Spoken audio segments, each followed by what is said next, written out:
adalah sebuah permainan. Hidup adalah sebuah game. Dan high score-nya apa? High score-nya adalah uang. Orang ya, kalau bisa bilang uang itu nggak penting, gue udah tahu orang itu pasti goblok. Ada yang bantah gue nih, ada yang bilang, oh ada beberapa penemu yang hebat di dunia ini, tapi nggak punya uang. Menurut gue dia adalah orang yang bodoh. Karena kalau dia beneran pintar, dia harusnya tahu ya bahwa uang itu adalah solusi dari semua permasalahan hidupnya. Dia berarti adalah orang yang egois. Ya makanya bodoh. Dia egois, dia merasa idealis, dia merasa dia pintar, dia nggak usah nyari duit. Elon Musk ketika dia interview, lu bisa cek nih, interview salah satu yang terakhir dia. Ditanya nih sama interviewer, siapa sih yang menurut orang paling pintar di dunia selain lu? Jawabannya dia siapa? Oh, pertama dia mikir kan, habis itu dijawab. Larry Ellison yang bikin Oracle. Kedua, yang menurut dia pintar juga, Larry Page yang bikin Google. Ketiga, Jeff Bezos yang bikin Amazon.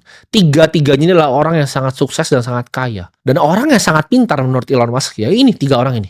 Yang intelektualnya super tinggi, udah pasti orang kaya. Jadi lu jangan percaya kalau ada yang kesannya intelektual tapi sebenarnya nggak punya duit. Kenapa lu tidak selesaikan game uang dulu sebelum lu baca tentang hal yang lain, sebelum lu melakukan hal yang lain? Karena itu adalah high score dari hidup. Yang sedihnya dari orang miskin itu bukan cuman dia nggak punya high score-nya, tapi high score itu yang bisa buka banyak peta-peta baru. Ya itu persis kayak main game. Uang lu banyak, lu bisa unlock map bahkan di dunia ini. Oh, lu bisa ngelihat Eropa seperti apa, lu bisa melihat pegunungan di Swiss seperti apa. Lu kalau mati miskin, orang tua lu nggak pernah lihat semua itu. Mereka cuma di kampung lu doang yang jelek. Yang lu anggap bagus itu enggak, itu sampah. Lu belum jalan-jalan ke Santorini.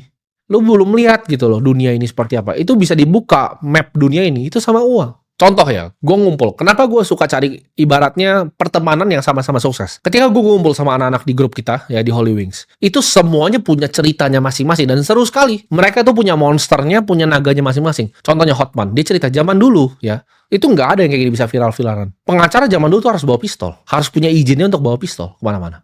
Karena bahaya profesi pengacara zaman dulu. Kalau sekarang orang nggak berani macam-macam, karena tinggal diviralin. Zaman dulu kan nggak ada viral-viralan. Ada monsternya masing-masing gitu. Andrew ketika punya gadanya itu dibobol sama oknum TNI. Itu seru sekali gitu ceritanya. Ketika Ivan dikerjain sama orang sampai outletnya ditutup semua. Itu banyak cerita-ceritanya. Ada monster yang ditaklukkan masing-masing orang. Sampai mereka jadi orang seperti itu. Kalau lu cuma jadi orang biasa aja, lu tidak punya monster. Gua pun udah taklukin banyak monster di hidupku. Cuma lu aja nggak lihat di kamera di sini. Apa yang sudah gue lewatin. Buat orang-orang yang tahu di belakang layar apa yang gue kerjakan dan monster mana yang gue lawan. Banyak sekali. Lu kira gue nyampe sini ya? Gue umur 24 tahun punya triliunan itu gak kesini dengan gampang. Itu banyak sekali yang udah gue lawan, yang udah gue bunuh bahkan monster-monsternya. Tapi lu gak akan pernah paham di sini. Banyak sekali yang mau coba nyekat gue, banyak sekali yang mau coba jatuhin gue. Gue itu kalau gue bilang tadi, kalau gue mati hari ini, gue gak menyesal. Kenapa? Karena semua yang keluar dari mulut gue, ya lu mau terserah, lu gak percaya atau percaya. Semua yang keluar dari mulut gue ini adalah kepercayaan yang gue punya di hati gue. Ketika gue ngomong revolusi keuangan, orang banyak bilang, oh dia sebenarnya cuma persetan loh. Gue berani bela itu sampai gue mati. Kenapa? Karena gue benar-benar merasa dunia ini tidak adil. Sistem keuangan dunia ini tidak adil dan gue bertekad untuk ubah itu semua. Jadi kalau lu ambil nyawa gue hari ini, gue tidak akan menyesal. Gue tidak akan mundur dan gue tidak akan takut. Gue itu kalau ngomongin masalah uang, ya uang gue tuh udah hidup ya. Anak gue nih ya, punya 7 generasi ke bawah tuh gak usah kerja sehari, hidupnya udah aman semuanya. Gue udah selesain ini gamenya dulu. Sudah selesai lama baru gue nyalakan kamera. Nggak kebalik.